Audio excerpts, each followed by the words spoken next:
It was supposed to be the proudest day of his life. Rain poured mercilessly outside the Academy's grand banquet hall in Boulder.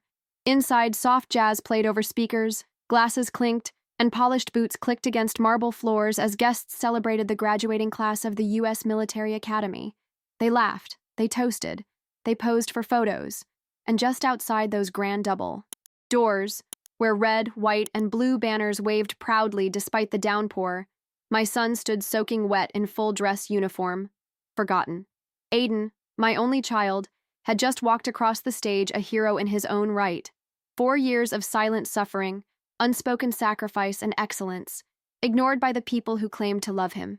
His in-laws, the Hartmans, a family more concerned with legacy and image than love, were inside, laughing, drinking, taking photos with Evelyn, his cold, polished wife, like he didn't even exist. He had been told, by Evelyn herself, to wait outside so he wouldn't embarrass them before her father, General Arthur Whitman, gave his closing speech.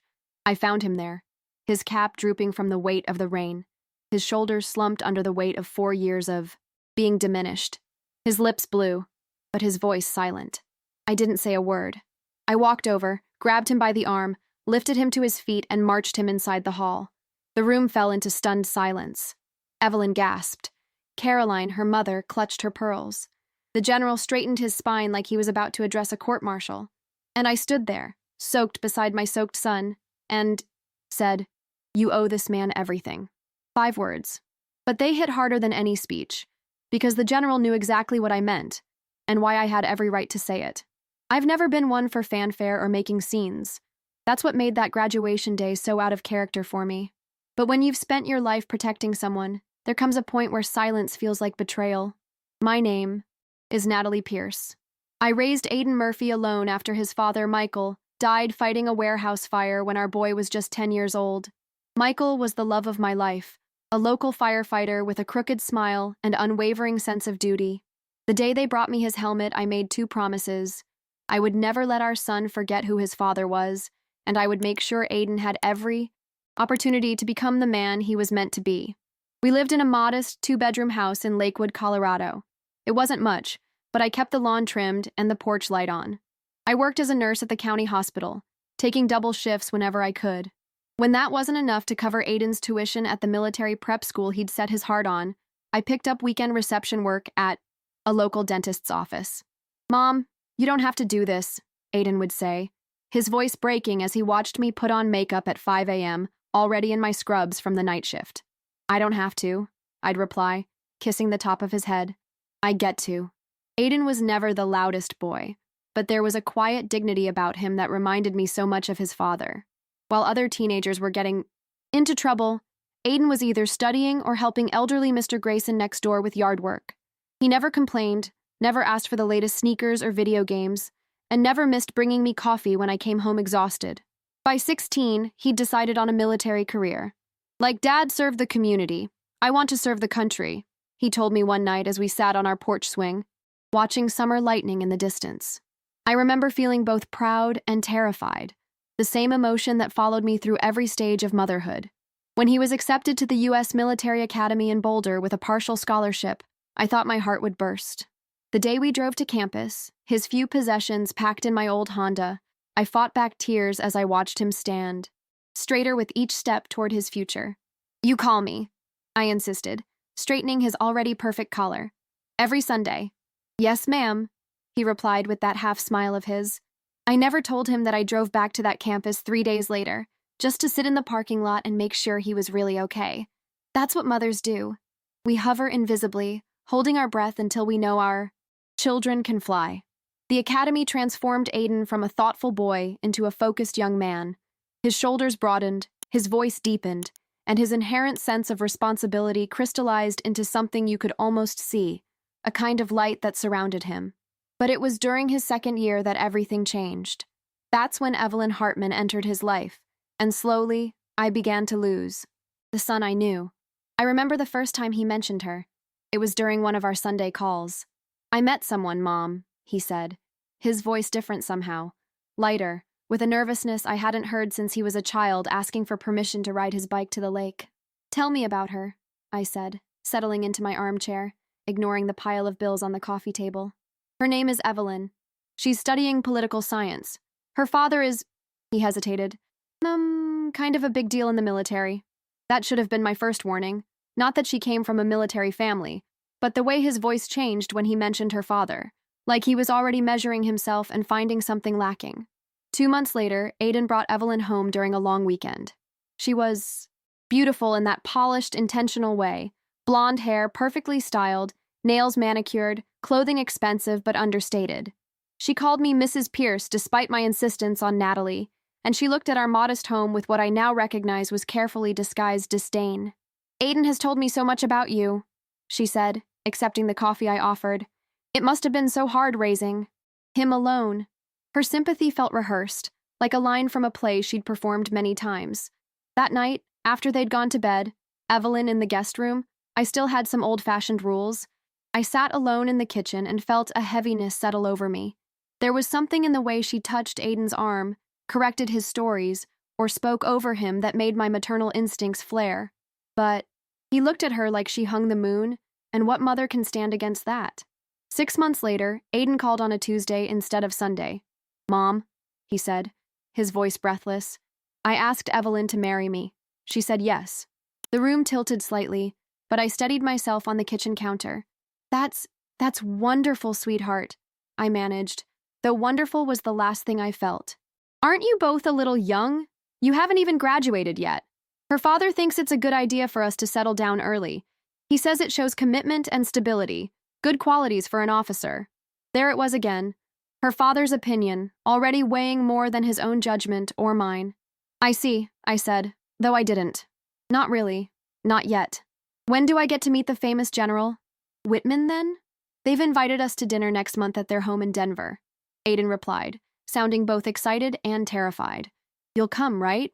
"Wild horses couldn't keep me away," I promised, though something in my gut was already telling me to prepare for battle. I couldn't have known then just how right that instinct would prove to be, or how much it would cost my son before I finally stood up in that banquet hall, dripping rainwater onto polished marble floors, and reclaimed the dignity they had spent years stripping from him. The Whitman estate sat on 3 manicured acres in Cherry Hills Village, the kind of neighborhood where even the mailboxes looked expensive. As Aiden and I drove through the wrought iron gates, I felt him tense beside me. "Mom," he said, eyes fixed on the sprawling colonial house ahead. "Just be yourself, okay?" I laughed, trying to ease his obvious anxiety. "As opposed to what? Showing up as Cher?" He didn't smile. "They can be a bit formal, especially the general." Formal was an understatement. Dinner with the Whitmans wasn't a meal. It was a military operation.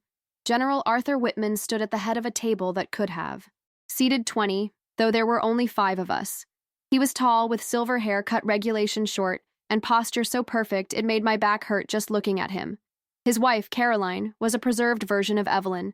Same blonde hair, same practiced smile, same calculating eyes. "So, Mrs. Pierce," the general said after we'd been served by a woman in a uniform, who I later learned was their housekeeper, not a member of his staff. "Aiden tells us you're a nurse." "Yes, at County General for 15 years now," I replied, trying not to notice how Evelyn's eyes flickered with something like embarrassment. "Noble profession," he said with a nod that somehow managed to be both approving and dismissive. "My mother was a nurse during Korea. Grandmother volunteered with the Red Cross," Evelyn corrected quickly. "She wasn't actually a nurse, Daddy." I felt the distinction like a slap. Throughout dinner, I watched as Aiden grew quieter, his shoulders gradually curving inward. Every time he spoke, Evelyn would touch his arm, not affectionately, but in warning. When he mentioned a childhood memory of camping with his father, Caroline smoothly changed the subject to their summer home, in Martha's Vineyard. By dessert, I barely recognized my son. The confident young man who'd driven us here had been replaced by someone who seemed to be holding his breath, waiting for permission to exist. "We're thinking a June wedding," Caroline announced, not bothering to consult either of the people actually getting married. "Small, of course. Just family and close friends. The generals. Colleagues from Washington. I'd like Michael's brother to be there," I said, mentioning Aiden's uncle. "He's been so important to Aiden since we lost his father." A silence fell over the table. Evelyn looked at her mother. Caroline looked at the general. The general looked at his watch. "Of course," Caroline finally said with a smile that didn't reach her eyes. We'll be sure to send him an invitation. They never did.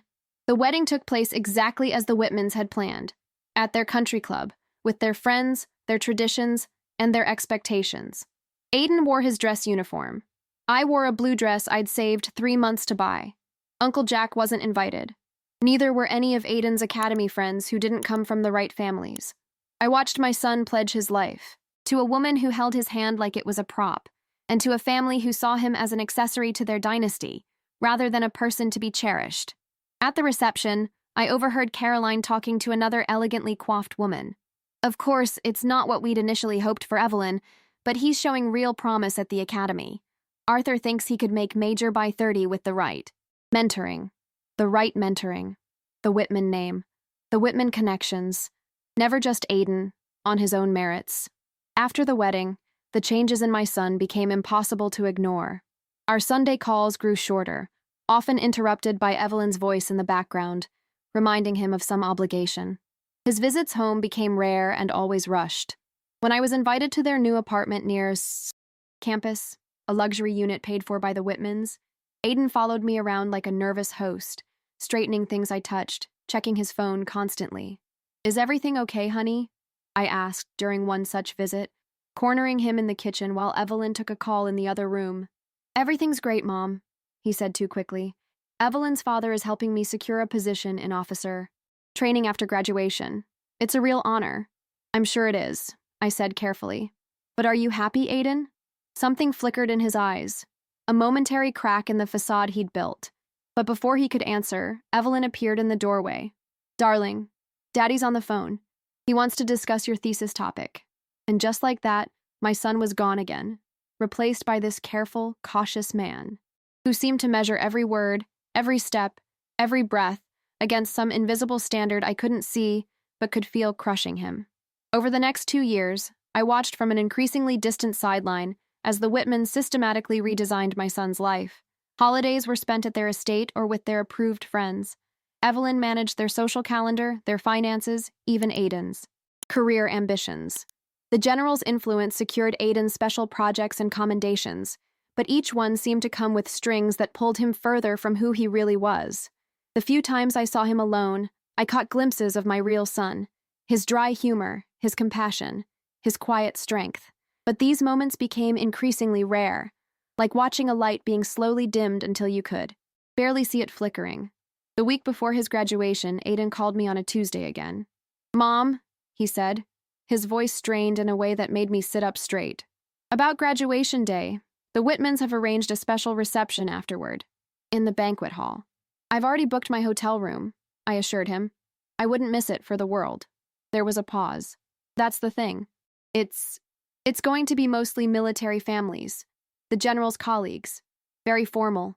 I waited, feeling my heart begin to pound as I realized what he was trying to say.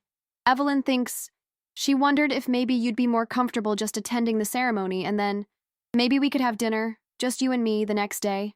The breath left my body in a rush. They didn't want me at the reception. I wasn't the right kind of mother for their perfect military family portrait. Aiden Murphy, I said, using his full name like I had when he was a child in trouble. I have worked double shifts for 7 years to put you through school. I have worn the same 3 pairs of shoes so you could have your uniform. I have sat alone in that house with your father's picture every single night while you became the man you are. And I will be at your graduation ceremony and the reception afterward. Is that clear? There was a long silence. Then, so quietly I almost missed it. Yes, ma'am.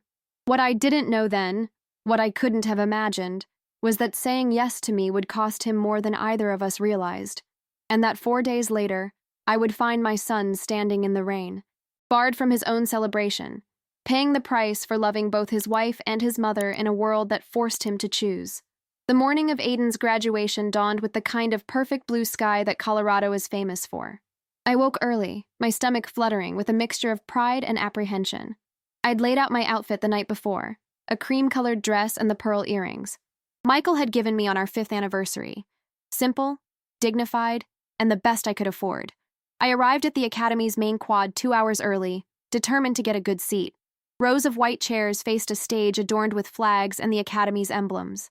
The mountains stood guard in the background, majestic and indifferent to the human dramas playing out below them. Families began to fill in. Around me, mothers adjusting their hats, fathers in suits or uniforms, siblings fidgeting with programs. I sat alone, clutching my small camera and the bouquet of sunflowers I'd brought for Aiden. They were his favorite, the same flowers that had grown wild behind our house when he was a boy. "Excuse me, is this seat taken?" I looked up to see a woman about my age in a simple blue suit, her dark hair streaked with gray. "No, please," I gestured to the empty chair beside me. "First time at a graduation?" she asked kindly. "Yes, my son, Aiden." Her smile widened. "My daughter, Rebecca. 4 years gone by in a blink, hasn't it?" We chatted easily as the quad filled. She was a high school English teacher from Arizona, a single mother like me. There was no pretense about her, no measuring or judging. Just two proud mothers, waiting to see their children step into their futures. I scanned the growing crowd for the Whitmans but didn't see them. Probably arriving at the last minute for maximum effect, I thought, then immediately chided myself for the uncharitable thought. The ceremony began precisely on time. The commandant gave a speech about duty and honor that made my throat tighten.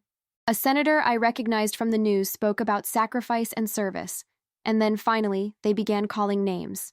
When Cadet Aiden Michael Murphy echoed through the speakers, I rose to my feet, camera ready. There he was, my son, straight-backed and solemn in his dress uniform, crossing the stage with measured steps. The sunlight caught on his buttons, his cap, the saber at his side. For a moment, just a moment, I saw Michael in him so clearly that my breath caught. "That's my boy," I whispered to no one in particular, tears spilling down my cheeks. "He looks like a fine young man," my new friend said, squeezing my arm. After the ceremony, families spilled across the quad, searching for their graduates amid the sea of identical uniforms. I stood on tiptoe, scanning the crowd, when a hand touched my shoulder. "Mom." I turned to find Aiden, his face alight with the kind of unreserved joy I hadn't seen in years. Without hesitation, he wrapped his arms around me, lifting me slightly off the ground in a bear hug that reminded me of when he was 16 and had just made the varsity wrestling team. "I'm so proud of you," I said against his shoulder, my voice breaking. So incredibly proud. When he set me down, I saw that his eyes were wet too. I handed him the sunflowers, which looked almost comically bright against his formal uniform. "You remembered," he said, his smile wide and genuine. "Of course I remembered. Aiden!" Evelyn's voice cut through our moment like a knife. She appeared beside us in a pale pink dress that probably cost more than my monthly mortgage. Payment, her hair arranged in an elegant twist. Behind her came the Whitmans, Caroline in designer navy, the general resplendent in his full-dress uniform with rows of medals that caught the sun. "Darling, Daddy's colleagues are waiting to meet you," Evelyn said, her smile stiff as she glanced at me, then pointedly at the sunflowers. "You should put those in water." "Mrs. Pierce," the general acknowledged with a curt nod. "Fine ceremony, wasn't it?" "Beautiful," I agreed, fighting to keep my voice steady. "Aiden looked wonderful up there." "The reception is starting soon," Caroline interjected, checking her diamond-encrusted watch. "We should head over. The Congresswoman is only staying for an hour." I saw Aiden's expression shift subtly, the light in his eyes dimming, his shoulders tensing under the weight of expectation. He looked from me to Evelyn, clearly torn. "I'll walk with Mom to the banquet hall," he said, attempting compromise. Evelyn's perfectly painted lips tightened. "Darling, Daddy needs you to greet the Taylors first. Protocol." The general was already turning away, assuming compliance. Caroline followed, her hand on Evelyn's elbow, steering her along. "It's okay," I said quickly, not wanting to cause a scene on his special day. "I can find my way. You go ahead." Gratitude and something like shame flickered across his face. "I'll save you a seat at our table," he promised, squeezing my hand before hurrying after his wife and in-laws. I watched him go, sunflowers still clutched in his hand, the only spot of bright color in a sea of formal wear and uniforms. The walk to the banquet hall took longer than I expected. By the time I arrived, the reception was in full swing. Waiters in white jackets circulated with champagne and hors d'oeuvres. A string quartet played in one corner. The room glittered with rank and privilege. Generals, politicians, old money, and new ambitions all mingling under chandeliers. I stood in the doorway, suddenly, conscious of my simple dress and department store shoes. Scanning the crowded room, I couldn't see Aiden or the Whitmans anywhere. "Excuse me," I approached a waiter. "I'm looking for Second Lieutenant Aiden Murphy's table." He consulted a small tablet. "Murphy? With the Whitman party?" "Yes, that's right." His expression changed subtly. "I believe they're at table 1, ma'am, near the stage." Table 1, of course. I made my way through the crowd, smiling politely as I navigated around clusters of conversation. When I reached table 1, I found the general holding court with several other high-ranking officers. Caroline sat beside him, nodding at appropriate intervals. Evelyn was engaged in animated conversation with a young man in a tailored suit. There were several other people I didn't recognize, but no Aiden, and no empty seat. "Excuse me," I said, approaching the table. "I'm looking for my son, Aiden Murphy." Evelyn's head snapped up, her eyes widening slightly. Caroline touched her pearls. The general's conversation paused. "Mrs. Pierce," Caroline recovered first, her smile not reaching her eyes. "How lovely you could join us." "Where's Aiden?" I asked directly. "He stepped out for a moment," Evelyn said smoothly. "Something about his uniform." I frowned. "He'll be back soon?" "I'm sure he will," the general said dismissively, clearly eager to return to his story about some Washington dinner. "Perhaps you'd like to get yourself a drink while you wait." The suggestion was clear. "Move along. You don't belong here." I retreated to the bar, feeling increasingly uneasy. 20 minutes passed. 30. The speeches began. First, the academy director, then some distinguished alumnus. Still no sign of Aiden. When the general himself was introduced to give remarks, I felt a chill run down my spine. If he was speaking, and Evelyn and Caroline were sitting rapt at table 1, where was my son? I slipped out of the banquet hall, into the grand foyer with its marble floors and military portraits. No Aiden. I checked a nearby restroom. Empty. Something pulled me toward the main entrance, a mother's intuition that had rarely led me wrong. Outside, the perfect morning had given way to a sudden summer storm. Rain fell in sheets, drumming against the academy's stone buildings and manicured pathways. Lightning flashed in the distance, followed by a low rumble of thunder. And there, standing alone in the downpour, was Aiden. His dress uniform, the one he'd saved for and polished until his fingers were raw, was soaked through. His cap drooped pathetically, water streaming from its brim down his face. He stood ramrod straight, like a soldier on duty, but his eyes were fixed on nothing. "Aiden," I called, hurrying down the steps without regard for my own clothes. "What on earth are you doing out here?" He blinked as if waking from a trance. "Mom, you should be inside." "So should you. What happened?" His jaw worked for a moment before he answered. "My uniform got wet when I went to put your flowers in my car," Evelyn said. "She said I couldn't come back in like this, that I'd embarrass her father in front of his colleagues. She told me to wait until I dried off." A hollow laugh escaped him. "Not much chance of that now." I stared at him, horrified understanding dawning. "How long have you been standing here?" He shrugged, water dripping from his shoulders. "The speeches started, so a while. And they just left you out here?" My voice rose with indignation. "Your wife? Your in-laws? On your graduation day?" Another shrug, this one, accompanied by a defeated look that broke my heart. "It's not the first time, Mom." Those 6 words told me everything. All the humiliations, the slights, the slow erosion of his spirit that I'd glimpsed but never fully grasped. All the times he'd been found wanting by people who couldn't recognize true worth if it saluted them. In that moment, something shifted inside me.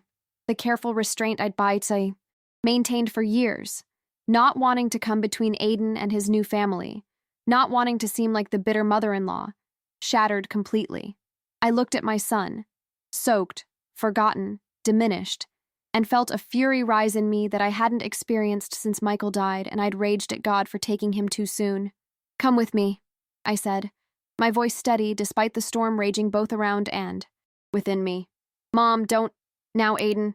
I grabbed my son's arm, feeling the sodden material of his uniform sleeve beneath my fingers. He resisted briefly, a lifetime of proper military bearing warring with the little boy who'd always trusted his mother. "We can't go in there," he protested weakly. "I'm soaking wet. Evelyn will what?" I demanded, turning to face him. "Be embarrassed? By the man she married? The man who just graduated with honors? The man who has bent himself into shapes I don't even recognize trying to please her family?"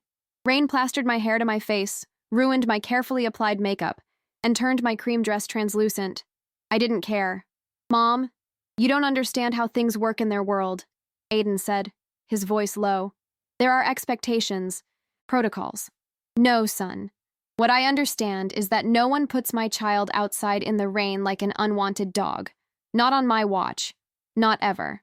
Something shifted in his eyes. A flicker of the boy who'd once believed his mother could fix anything, who'd trusted me to fight his battles until he was strong enough to fight them himself. Let's show them what a real Murphy is made of, I said, squeezing his arm. This time, he didn't resist as I led him up the grand steps, through the ornate doors, and into the reception hall's marble foyer. Water pooled around our shoes with each step, leaving a trail across the polished floor. A few people turned to stare, their expressions ranging from curiosity to distaste. I didn't slow, didn't falter, didn't allow doubt to creep in. I marched my son directly toward the banquet hall's double doors, where a young cadet stood at attention. "Ma'am, sir," he began uncertainly, eyeing our dripping forms. "We're with the Whitman party," I said with a confidence I didn't entirely feel. "Table 1. Perhaps it was the authority in my voice, or perhaps he recognized Aiden despite his bedraggled appearance, but the cadet stepped aside, pushing open one of the heavy doors. Inside, the general was in full oratorical flow, his deep voice booming through the sound system as he spoke about tradition, excellence, and the weight of the uniform. Hundreds of faces were turned toward the stage where he stood, commanding and resplendent. "And so I say to you, the newest officers of this proud institution, that the uniform you wear represents not just your own honor, but the honor of all who have come before," he faltered mid-sentence as the door swung shut behind us with a heavy thud that seemed to echo through the sudden silence. Every head in the room turned. There were gasps, murmurs, the uncomfortable shuffling of people witnessing something unscripted and potentially scandalous. I felt Aiden stiffen beside me, years of conditioning making him want to retreat, to apologize, to disappear. I tightened my grip on his arm, willing my strength into him. At table 1, Evelyn's face drained of color. Caroline's hand flew to her throat. And on stage, the general stared at us with an expression that shifted rapidly from confusion to recognition to cold fury. I met his gaze without flinching and began walking forward, pulling Aiden with me. Our shoes squeaked obscenely on the polished floor. Water dripped from our clothes, our hair, forming small puddles with each step. The string quartet had stopped playing. The waiters stood frozen with their trays. The only sound was the patter of raindrops from our bodies and the soft murmur of shocked whispers. "Mom," Aiden whispered desperately. "Please." But I was beyond stopping. 4 years of watching. My son diminish himself, of biting my tongue when I saw the light fade from his eyes, of pretending not to notice how he checked his phone during our calls, anxious about being away too long. It all crystallized into this moment of perfect, righteous anger. We reached the front of the room, directly before the stage where the general stood. Evelyn half rose from her chair, her face a mask of humiliation and rage. "What do you think you're doing?" she hissed. I ignored her, looking directly at the general instead. His face had settled into the impassive mask of a man accustomed to command, but I could see the cold calculation in his eyes as he assessed the situation, determined how best to minimize the damage. "General Whitman," I said, my voice carrying in the silent room. "I believe you were speaking about honor." A muscle twitched in his jaw. The microphone picked up his measured breathing. Behind him, several high-ranking officers shifted uncomfortably. "Perhaps," I continued, "you'd care to explain why your daughter instructed her husband, a newly commissioned officer who just took an oath to serve with honor, to stand outside in a thunderstorm rather than embarrass you, with a damp uniform." More gasps. Someone at a nearby table uttered a soft, "My God." Caroline Whitman looked as though she might faint. The general's eyes narrowed. "Mrs. Pierce, this is hardly the time or place." "When is the time, General?" I cut him off, something I suspected few people had dared to do. "When my son has been broken down so completely that he accepts being treated as less than human? When your family has stripped away every last bit of the man I raised and replaced him with a puppet who jumps at your command?" Aiden's fingers dug into my arm, warning, pleading, but I was beyond caution now. "You stand there," I said, my voice rising despite my efforts to control it. Talking about honor while your daughter leaves her husband outside like garbage. You speak of tradition. And respect while you systematically destroy a good man's dignity because he wasn't born into your precious circle. The general's face had turned an alarming shade of red. He leaned toward the microphone, his voice dangerously soft. I suggest you remove yourself and your son from this hall immediately before I have you escorted out. And that's when I said it. Those 5 words that changed. Everything. You owe this man everything. The general froze, his hand gripping the podium so tightly his knuckles whitened. Something flickered across his face, something beyond anger, beyond embarrassment, something that looked almost like fear. What did you say? He asked, his voice suddenly hoarse. You heard me, I replied, standing straighter despite my sodden dress and ruined hair. You owe my son everything, and you know exactly why. A tense silence hung in the air. Evelyn looked from me to her father in confusion. Caroline appeared genuinely bewildered, and Aiden, my brave, battered son, stared at me with a mixture of horror and awe. But it was the general's face that told the real story. The imperious mask had slipped, revealing something vulnerable and stricken underneath. His eyes moved from my face to Aiden's, studying it with new intensity, as if seeing him clearly for the first time. It can't be, he muttered, almost to himself. Look at him, I challenged. Really look at him. The general stepped away from the podium, moving to the edge of the stage. His eyes never left Aiden's face as understanding dawned, slow at first, then rushing in like a tide. The boy from New Mexico, he said quietly. The wildfire evacuation. It was you. The banquet hall fell so silent I could hear the rain drumming against the high windows. Every eye darted between the general's stunned face and my son's confused one. Sir? Aiden's voice wavered slightly. I don't understand. The general seemed to have forgotten the hundreds of people watching this unexpected drama unfold. He stepped down from the stage with a deliberate slowness that spoke of a man trying to process something monumental. 14 years ago, he said, his voice stripped of its usual command. A wildfire near Kirtland Base in New Mexico. I watched recognition slowly dawn on my son's face. He had been only 12 then. A skinny, serious boy with a courage that had always seemed too big for his frame. I was visiting with a congressional delegation, the general continued, now standing directly before us. The fire jumped containment lines. We were inspecting a ridge when the access bridge collapsed. Aiden's posture changed subtly, his spine straightening despite his sodden uniform. I was there with the scout troop, he said quietly, delivering supplies. The general nodded, his expression unreadable. 3 of us were cut off. The smoke was getting worse. Then this boy, this child, appeared out of nowhere, tied a rope from a fallen pine, created a makeshift line across the gap. The memories clearly flashed across Aiden's face, memories he'd tucked away because they were simply part of who he was, not stories he told to impress others. I didn't know who you were, sir, Aiden said. Just that you needed help. You saved my life, the general stated flatly, and Richardson's, and Alvarez's. A murmur rippled through the crowd. Caroline's mouth had fallen open in a most unladylike manner. Evelyn looked utterly lost, her perfect composure cracking like fine china. We never found out who you were, the general continued, his voice heavy with what might have been regret. Just a local scout in the report. I tried to locate you afterward, but not very hard, I interjected, unable to keep the bitterness from my voice. Not hard enough to discover that the boy who risked his life was the same young man who married your daughter. Not hard enough to recognize him when he sat at your table for holiday dinners. Not hard enough to see him standing right in front of you. The general flinched, actually flinched, at my words. For the first time since I'd known him, he looked his age. The carefully maintained facade of authority crumbled, revealing just a man who had failed to recognize a debt that could never be repaid. Is this true? Evelyn's voice cut through the tension, high and disbelieving. She'd risen from her chair, her perfect composure completely abandoned. Aiden was the boy from that story? The one you've told at every Christmas since I was 15? The general nodded slowly, his eyes never leaving my son's face. The boy you said showed more courage than most men you'd commanded? She pressed, her voice rising. The one you said you'd give anything to thank properly? Another nod. And you never recognized him? In 4 years, you never saw it? The question hung in the air, damning in its simplicity. The great General Whitman, renowned for his strategic mind and attention to detail, had failed to recognize the face of the child who'd saved his life, even as that child became his son-in-law. He grew up, the general said weakly. It was years later. You never really looked at him, I said, my voice quiet but carrying in the, silent hall.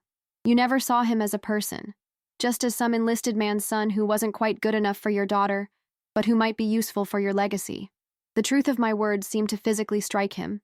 He took a step back, his carefully pressed uniform suddenly appearing too large for his frame. Aiden stood beside me, water still dripping from his uniform, but something had changed in his posture. The weight that had been pressing him down for years seemed to be lifting, vertebra by vertebra, as the truth settled around us. All this time, he said softly, looking at the general with new eyes.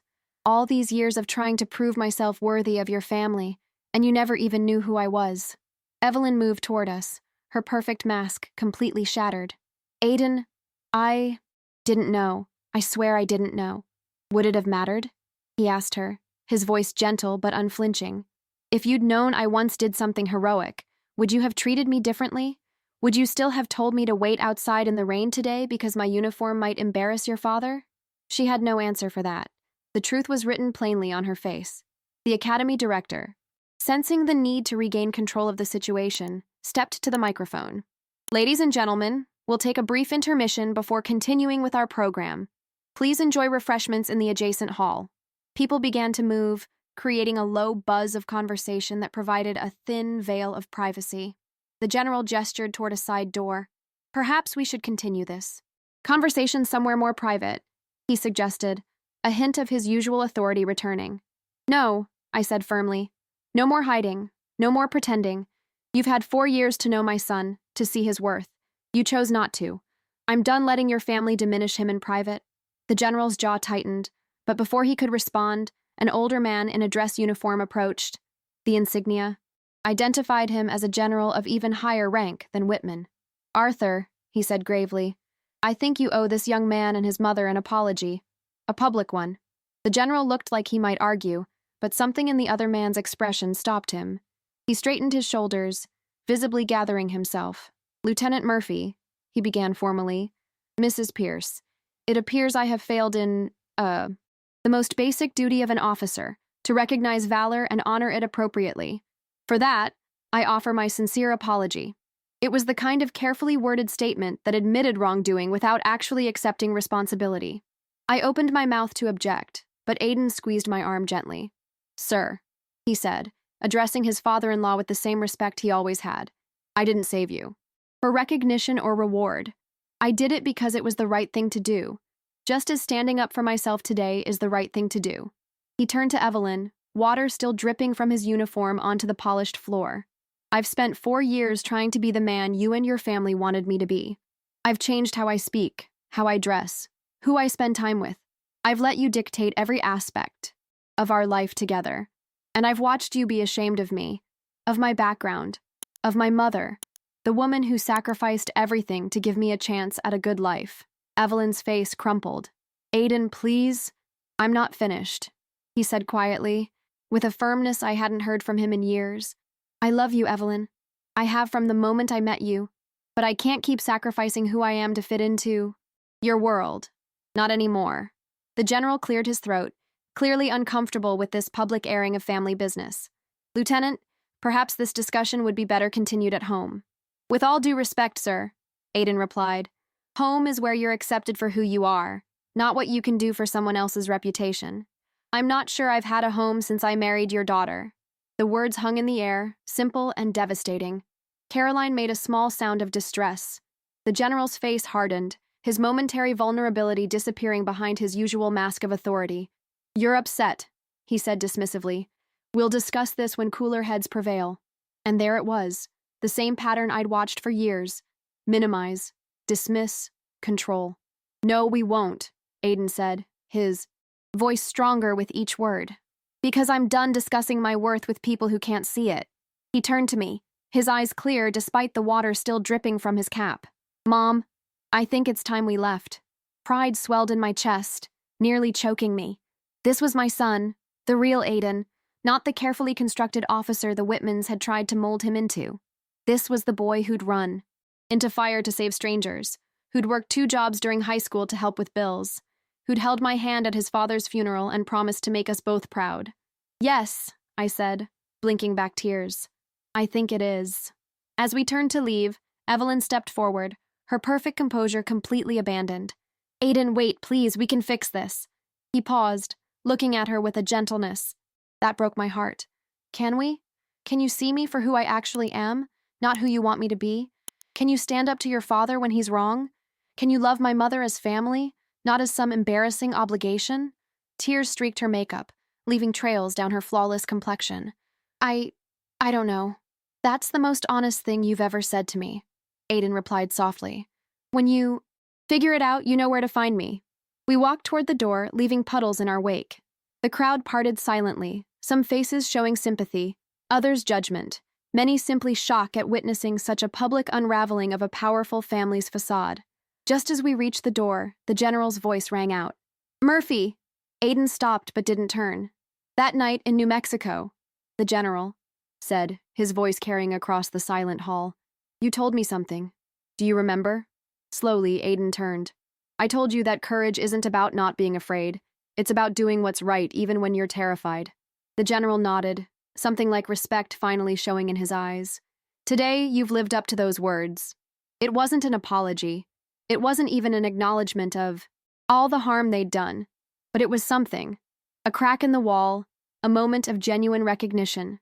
Aiden gave a single, crisp nod. Then he offered me his arm, and together, we walked out of the banquet hall, heads high, leaving the Whitmans and their perfect world behind. We didn't speak as we drove back to my hotel in Aiden's modest sedan. The rain had stopped, leaving the world washed clean and gleaming in the late afternoon sun. Water still dripped occasionally from Aiden's uniform, forming small pools on the floorboard. He parked in the hotel lot and turned off the engine, but neither of us moved to get out. The silence between us was heavy with all that had happened, all that had been said, all that had changed in the span of a single hour.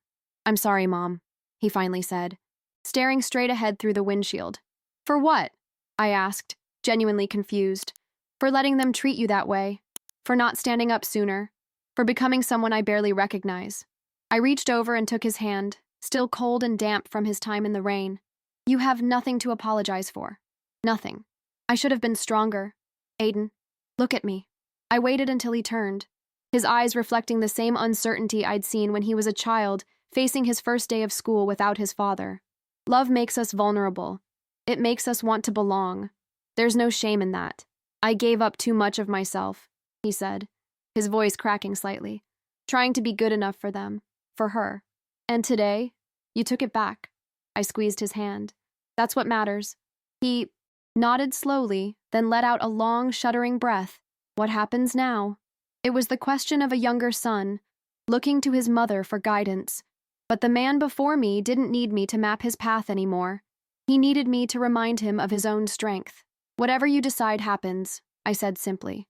This is your life, Aiden. Your marriage, your career. I'll support whatever choice you make. He looked surprised, then thoughtful. Even if that means trying to work things out with Evelyn? Even then, I said, though the words tasted bitter on my tongue, but only if she's willing to see you, really see you, and love all of you, not just the parts that fit into her world. He nodded again, then a small, tired smile crossed his face. I never knew you could be so scary, Mom. You faced down. A general like you were sending him to his room without dessert.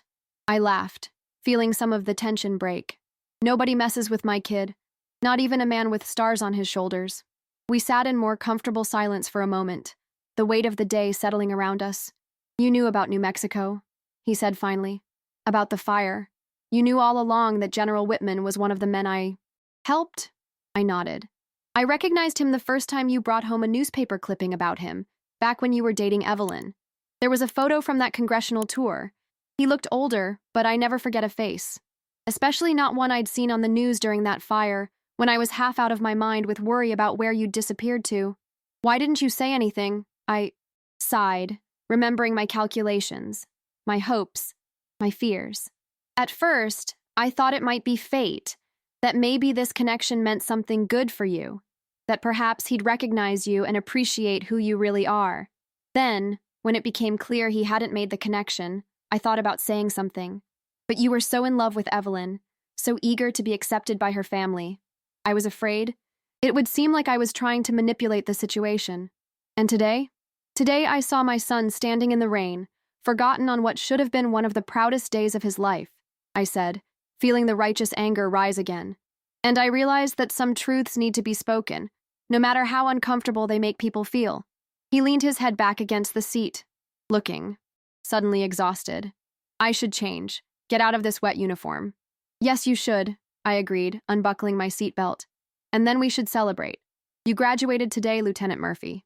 That deserves a proper recognition. A genuine smile crossed his face, the kind I hadn't seen in years. I'd like that. We went up to my hotel room, where I'd packed a small bag with extra clothes, anticipating we might go to dinner after the ceremony. Aiden took a hot shower while I changed out of my damp dress into simple black pants and a blue blouse. When he emerged from the bathroom in jeans and a t-shirt, he looked younger, more like himself. The weight of the Whitman expectations seemed to have physically lifted from his shoulders. Better? I asked. Much. He ran a hand through his, damp hair. Where should we go to celebrate? I'm starving. Before I could answer, his phone rang. He pulled it from his pocket, glanced at the screen, and his face tightened. It's Evelyn. I nodded, moving toward the door. I'll give you some privacy. No, he said firmly. No more secrets, no more hiding. He answered the call, putting it on speaker. Hello? Aiden. Evelyn's voice sounded raw, as if she'd been crying. Where are you? We need to talk. I'm with my mother, he replied calmly. At her hotel. A pause. Is she listening? Yes. She's right here. Another pause, longer this time. I could almost hear Evelyn recalibrating, trying to find the right approach. Mrs. Pierce, she finally said, her voice formal but not unkind. I owe you an apology. What happened today? What's been happening for years was unacceptable. I'm truly sorry. The words sounded sincere, but 4 years of watching her manipulate my son had made me wary. Thank you, Evelyn, I replied neutrally. Aiden, she continued, please come home. We need to talk about this, about everything. I don't think that's a good idea right now, he said quietly. I need some time. Time for what? Her voice rose slightly. To decide if our marriage is worth saving, because that's what this feels like, Aiden. It feels like you're walking away. Maybe I am, he replied, and I heard the painful honesty in his voice. Or maybe I'm finally standing still long enough to figure out who I really am and what I really want. And what about what I want? She demanded. Doesn't that matter? It's always mattered, Evelyn. That's been the problem. What you want, what your parents want. It's always mattered more than what I need. Her breath caught audibly. That's not fair. Maybe not, he conceded, but it's how I feel. And for once, I'm not going to pretend otherwise to make everyone else comfortable. The silence stretched between them, heavy with all the words they'd never said to each other. My father wants to talk to you, she finally said. Properly this time. Aiden's eyes met mine, questioning. I shrugged, leaving the decision entirely to him. Tell the general I'll call him tomorrow, Aiden said. Tonight I'm celebrating my graduation with my mother. Aiden. Goodbye, Evelyn. We'll talk soon. He ended the call, slipping the phone back into his pocket with a steadiness that spoke of a decision already made. Are you okay? I asked softly. He considered the question for a moment, then nodded slowly. Yeah, I think I am. For the first time in a long time. I smiled, feeling a mixture of pride and sadness. My son was finding his way back to himself, but the path would not be an easy one. Where shall we go for dinner? I asked, deliberately lightening the mood. Your choice. We're celebrating. A slow grin spread across his face, the mischievous one I remembered from his childhood. Actually, I have a better idea. 2 hours later, we sat on a blanket spread across the hood of his car at Red Rocks Park, watching the sunset paint the famous rock formations in shades of gold and crimson. Between us was a feast of simple pleasures. Burgers and fries from the local drive-in where we used to go for special occasions when he was a boy, root beer in paper cups, and cherry pie from the bakery near our old house. Remember when Dad used to bring us up here for meteor showers? Aiden asked, leaning back against the windshield. Of course. I smiled at the memory. He'd pack those awful thermoses of hot chocolate that always tasted like metal.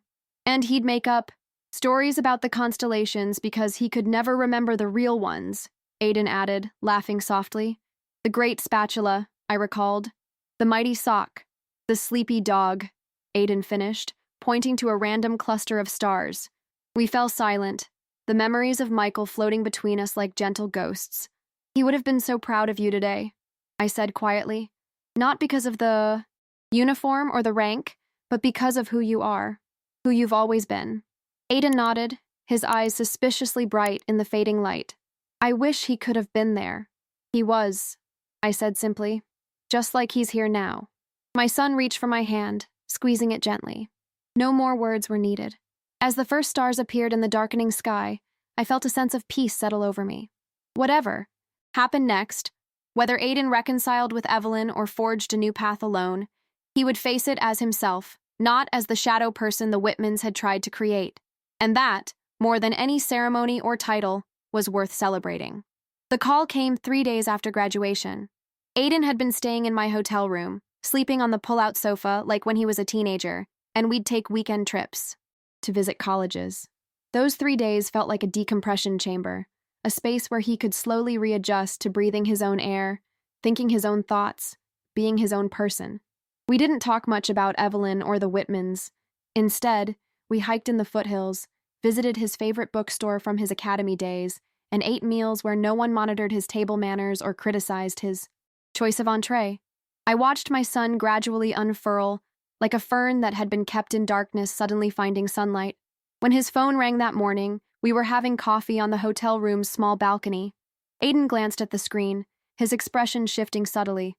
It's the general, he said, meeting my eyes. I nodded. Do you want privacy? No. He answered the call, putting it on. Speaker. General Whitman. Lieutenant Murphy. The general's voice was formal but lacked its usual imperial tone. I was hoping we might meet, to discuss recent events. Aiden took a slow sip of his coffee. I'm listening. A pause. I'd prefer to speak in person. Perhaps at my office on base? With all due respect, sir, I'd rather meet somewhere neutral. Another pause, longer this time. I could almost hear the general's surprise at being countered. Very well, there's a cafe near the academy, Bluebird Coffee. Would that be acceptable? Yes, sir. What time? 1400 hours? And Lieutenant, the general hesitated. I'd like your mother to join us if she's willing. Aiden's eyebrows rose slightly. He looked at me questioningly. I'll be there, I said, loud enough to be heard. Very good, the general replied, sounding relieved. Until then. After the call ended, Aiden set his phone down carefully. That was unexpected. Which part? I asked. The invitation to meet, or him asking for me to come along? Both, he admitted, but especially wanting you there. The general usually prefers to handle things within the family circle. And I've never been part of that circle, I finished for him. No, he agreed quietly. You haven't. I reached across the small table and squeezed his hand. Whatever he wants to say, whatever happens next, I'm proud of you, Aiden, for finding your voice again. He smiled, though it didn't quite reach his eyes. I just hope I haven't destroyed my career before it's even started. The worry in his voice reminded me how much he'd sacrificed for his military dream, long before Evelyn, before the Whitmans. The double shifts I'd worked, the scholarships he'd earned, the weekends and summers he'd given up while other boys his age were at parties or the lake, all for this path he'd chosen. The general may be powerful, I acknowledged, but even he can't erase your accomplishments or your potential. And after what happened, at graduation there were plenty of witnesses to how you were treated. He's too smart to risk that kind of publicity. Aiden nodded, looking slightly reassured. I guess we'll find out at 1400 hours. Bluebird Coffee sat halfway between the academy and downtown Boulder, a cozy establishment with exposed brick walls, local art, and the kind of carefully curated casual atmosphere that somehow felt both welcoming and exclusive. We arrived 15 minutes early to find the general already there, seated at a corner table away from the windows. He stood as we approached, his posture military perfect even in civilian clothes. Without his uniform and medals, he looked older somehow, more human. Lieutenant? Mrs. Pierce? He nodded to each of us. Thank you for coming. General? Aiden acknowledged formally, pulling out a chair for me before taking his own seat. A server appeared almost instantly. The general had already ordered a black coffee. Aiden asked for the same, while I requested tea. An awkward silence descended until our drinks arrived. "I imagine you're wondering why I asked to meet," the general finally said, his hands wrapped around his mug as if seeking warmth despite the mild day. "Yes, sir," Aiden replied neutrally. The general drew a deep breath, glancing briefly at me before focusing on my son. "First, I owe you both an apology. A real one, not the political statement I made at the reception." He paused, seeming to gather himself. "What happened at your graduation was unacceptable. Not just that day, but the pattern of diminishment that preceded it." I felt Aiden stiffen slightly beside me. Neither of us had expected such a direct acknowledgement. "I've spent my career evaluating men," the general continued. "Their character, their potential, their fitness for command. I pride myself on being a good judge of those qualities." His fingers tightened around his mug. "But with you, I failed completely. I saw what I expected to see, a young man from a modest background who'd caught my daughter's eye, not the officer material I'd hoped she'd choose. So I compartmentalized you, decided you might be adequate with the right polishing, the right connections, the right family name," I added quietly. The general's eyes met mine, and to my surprise, he nodded. "Yes, Mrs. Pierce, exactly that." He returned his attention to Aiden. "What I never saw, what I refused to see, was the man you already were. The same boy who risked his life for strangers in New Mexico, who showed more innate courage and leadership at 12 than many officers I've commanded have shown in their entire careers." Aiden sat perfectly still, his face impassive in a way I recognized from his father. Michael had had the same expression when processing something emotionally complex. "May I ask a question, sir?" he finally said. "Of course. If you never recognized me from New Mexico, why did you help secure my officer training position? Why invest in my career at all?" The general seemed surprised by the question. "Because despite my personal reservations, your performance at the academy was exceptional. Your tactical assessments, your field exercises, your leadership scores, all outstanding. I may have been blind to your character, but I couldn't ignore your record." A complex emotion flickered across Aiden's face, a mixture of pride, vindication, and lingering hurt. "So I earned that position." "Unquestionably," the general confirmed. "In fact, you likely would have secured it without my influence. My recommendation merely expedited the process." I watched some tension visibly leave my son's shoulders. All those years of wondering if he was truly good enough, if he'd earned his place or merely been granted it as a courtesy to his wife's family, that doubt had been eating at him, I realized. "Thank you for telling me that," Aiden said quietly. The general nodded, then straightened his shoulders slightly. "There's another matter we need to discuss. Your marriage to my daughter." And there it was, the real reason for this meeting. I felt myself tensing, preparing for battle once more. "Evelyn is struggling," the general said carefully. "Your departure, the public nature of what happened at graduation, it's been difficult for her. It's been difficult for all of us," I pointed out, unable to keep silent. "Indeed," he acknowledged. "But the question now is what happens next." Aiden set down his coffee cup with deliberate care. "That's between Evelyn and me, sir. With all due respect." The general studied him, something like respect flickering in his eyes. "You've changed, Lieutenant." "No, sir. I've remembered," Aiden corrected quietly. "There's a difference." An unexpected smile, small but genuine, touched the general's lips. "Fair enough." He leaned back slightly in his chair. "Evelyn asked me to tell you she's staying at Caroline's sister's place in Denver. She'd like to meet, when you're ready." Aiden nodded slowly. "I'll call her." "Good." The general hesitated, then added, "Whatever you decide, about your marriage, about your future, your commission and position remain secure. You've earned them. I want to be absolutely clear about that." "Thank you, sir." The general turned to me then, his expression softening slightly. "Mrs. Pierce, I owe you a particular apology. The way Caroline and I treated you was unconscionable. You raised an exceptional young man, largely on your own.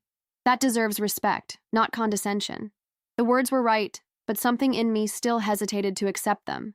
"May I speak frankly, General?" "Please." "Words are easy. Actions matter more. If Aiden and Evelyn do reconcile, what changes? Will I still be the embarrassing mother-in-law, tolerated but never welcomed? Will he still have to choose between his family of origin and his family by marriage?" He didn't flinch from the directness of my question. "A fair concern. I can only say that recent events have adjusted my perspective significantly. He glanced at Aiden.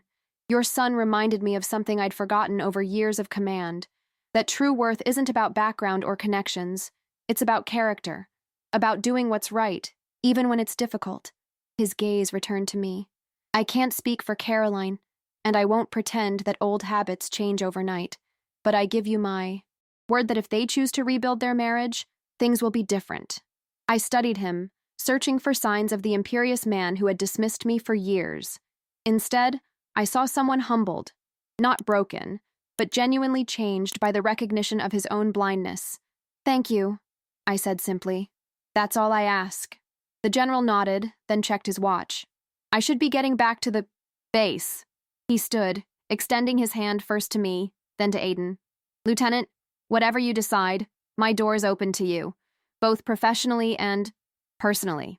After he left, Aiden and I sat in silence for a long moment, processing what had just occurred. Well, I finally said, that was unexpected.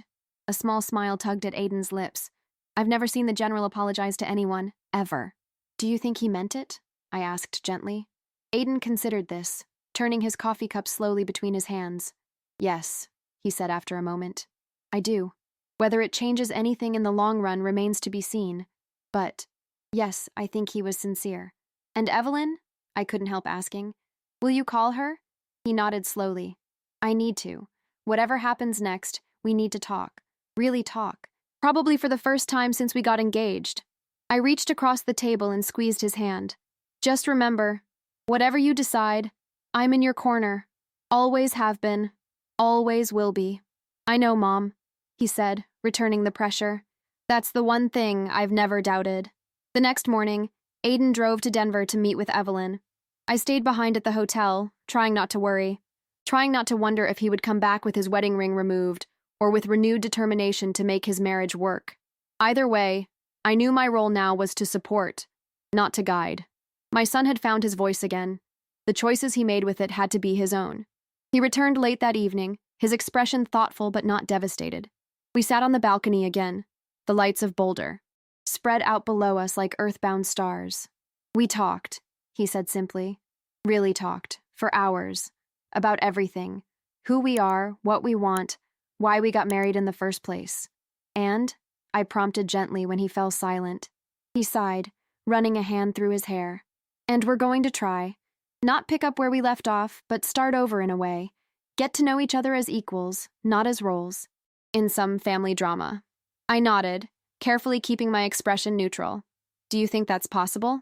I don't know, he admitted. But I think it's worth trying. There was something real between us once, before all the expectations and pretenses. I'd like to find out if it's still there. And if it's not? I had to ask. A small, sad smile crossed his face.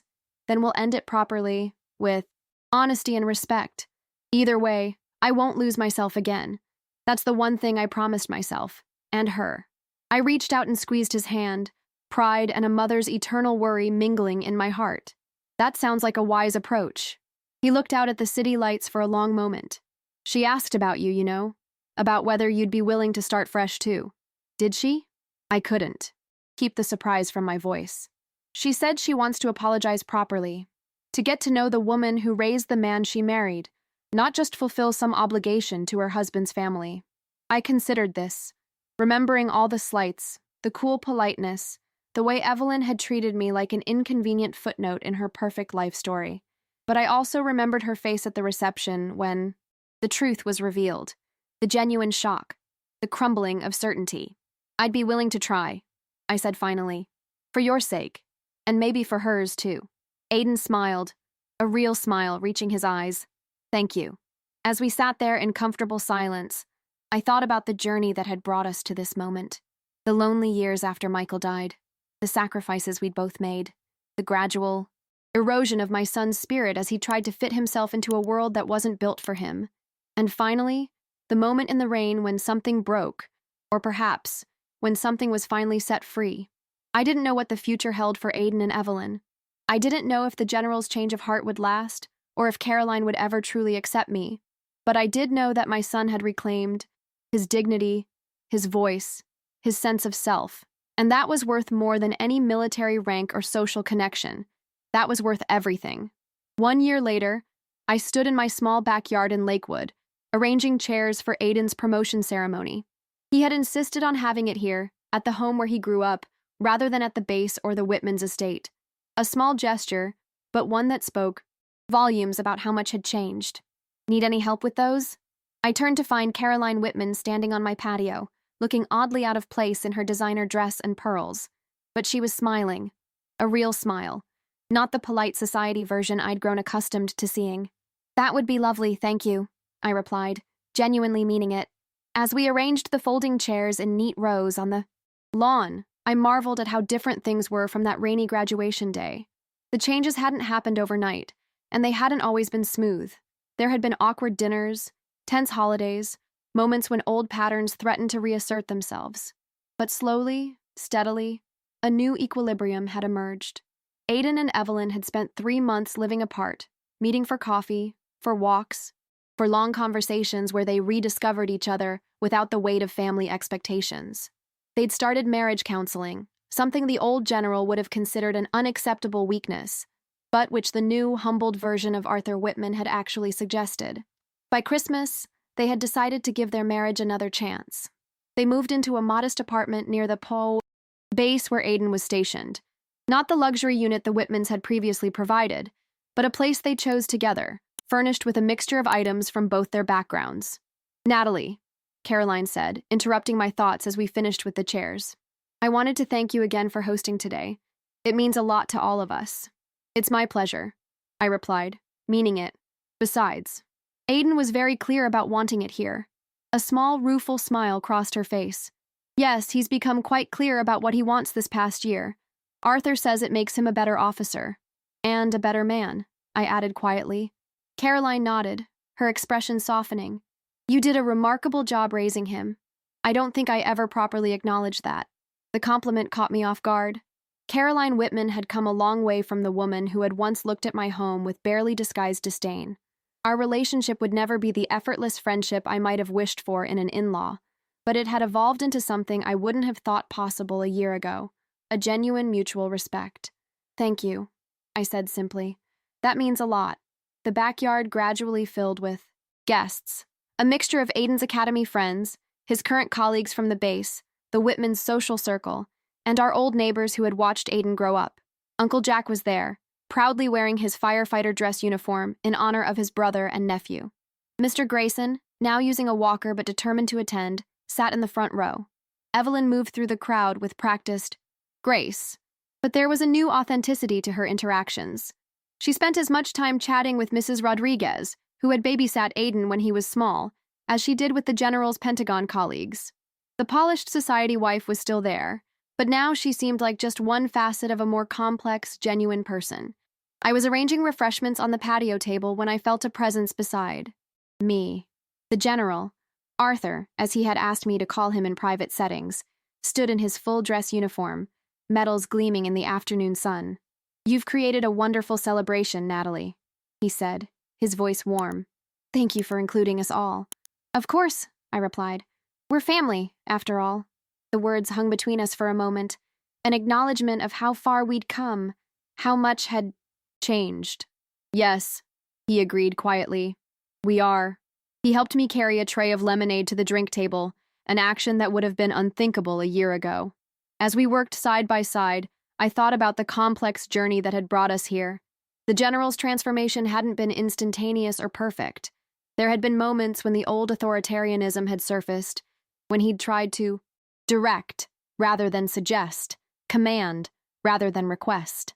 But each time, Aiden had gently, firmly held his ground, and gradually, Arthur had learned a new way of relating, not just to his son-in-law, but to his daughter, and even to me. There you are, Evelyn said, approaching us with a camera. Mom, Arthur, could you join us for some family photos before the ceremony? Family photos. Another small, but significant change. No longer carefully orchestrated Whitman family portraits where Aiden and I were accessories, but genuine family gatherings that included all of us. As we assembled on the lawn, Aiden in his uniform, Evelyn beside him, the Whitmans and me flanking them, I caught my son's eye. He gave me a small, private smile that said everything. I'm okay. We're okay. This is right.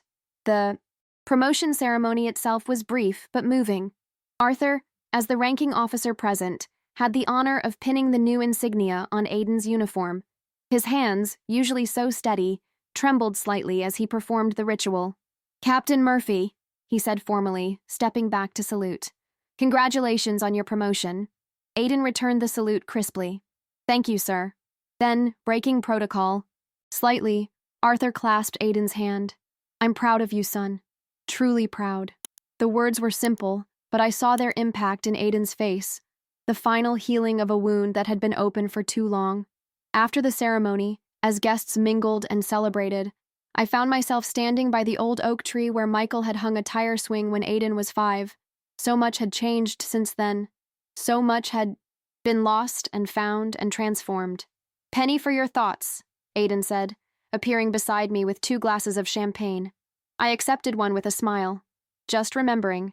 Your father would have loved to see this day. He would have, Aiden agreed, his eyes warm with memory, though he probably would have shown up in his firefighter gear just to one-up all the military brass. I laughed, picturing it perfectly. Absolutely. Subtle was never Michael's strong suit. We stood in comfortable silence for a moment, watching the gathering. Evelyn was helping Mr. Grayson with his plate. Caroline was deep in conversation with Uncle Jack, actually laughing at something he'd said. Arthur was showing one of Aiden's young colleagues the proper way to hold a saber for ceremonial occasions. Are you happy? I asked quietly. Aiden considered the question with a thoughtfulness that had always been his nature.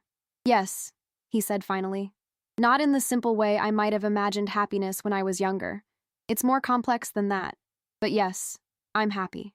I studied his face, the face I knew better than my own, that I had watched change from baby to boy to man, the shadows that had haunted. His eyes during those difficult years with the Whitmans were gone. The tension that had pulled at his mouth had eased. He stood straight, but not rigid, confident in himself, not straining to meet some impossible standard. Evelyn and I are thinking about starting a family, he said, his voice softening. Not right away, but soon, maybe. Joy bloomed in my chest. You'll be a wonderful father. I had good examples, he replied, his eyes moving to Michael's photograph on the patio wall, then back to me. The best. Across the yard, Evelyn caught his eye and smiled, a genuine, unguarded smile that spoke of real connection, not social performance. He returned it with equal warmth. It's not perfect, he admitted, turning back to me. We still have our moments. Old patterns try to resurface. But we're both committed to something real now, not just the idea of what a perfect military couple should be. That's all anyone can ask for, I said, squeezing his arm. Real love, honestly given. As the afternoon wore on, guests gradually departed. By sunset, only the immediate family remained. Aiden and Evelyn, the Whitmans, and me. We sat on the patio, watching the sky turn from blue to gold, to deep purple, sharing stories and memories in a way that would have been impossible a year earlier. I've been meaning to ask, Arthur said, during a lull in the conversation. Whatever happened to those sunflowers from graduation day? The ones Natalie brought you? Aiden and I exchanged a glance, remembering that rain-soaked moment that had changed everything. They didn't survive the rain, Aiden admitted. But he stood, offering me his hand. Come with me for a minute. Curious, I followed him to the side of the house, where a narrow garden bed ran along the fence. There, catching the last rays of sunset, stood a row of tall sunflowers, their bright faces turned toward the fading light. I planted them this spring, Aiden said quietly, to remind me. Of what? I asked, though I thought I knew. Of who I am, where I come from. He looked back toward the patio, where his wife and in-laws waited, and that it's possible to grow in new soil without forgetting your roots. Tears pricked my eyes as I squeezed his hand. No words were necessary. As we walked back to join the others, I thought about that day in the rain, the day I had found my son forgotten outside the banquet hall, the day I had spoken 5 words that changed everything. I couldn't have known then where those words would lead us, what painful truths they would uncover, what healing they would eventually bring. But standing here now, watching Aiden take his place in a family that had learned to truly see him, I knew that sometimes the hardest truths are the ones most worth speaking. Sometimes love means fighting for the dignity of those we cherish. And sometimes, the greatest victory isn't in making others fall, but in helping everyone rise to their best selves. As Evelyn smiled up at her husband, as Arthur and Caroline welcomed him back to the circle with genuine warmth, as the last light of day gilded all our faces, I felt Michael's presence beside me, proud, loving, at peace. We had come full circle. The boy who had once saved a stranger's life had now saved something equally precious, his own soul, his own truth, his own future. And in doing so, he had helped save us all. The light faded, stars appeared, and life, imperfect, beautiful, real life, continued on.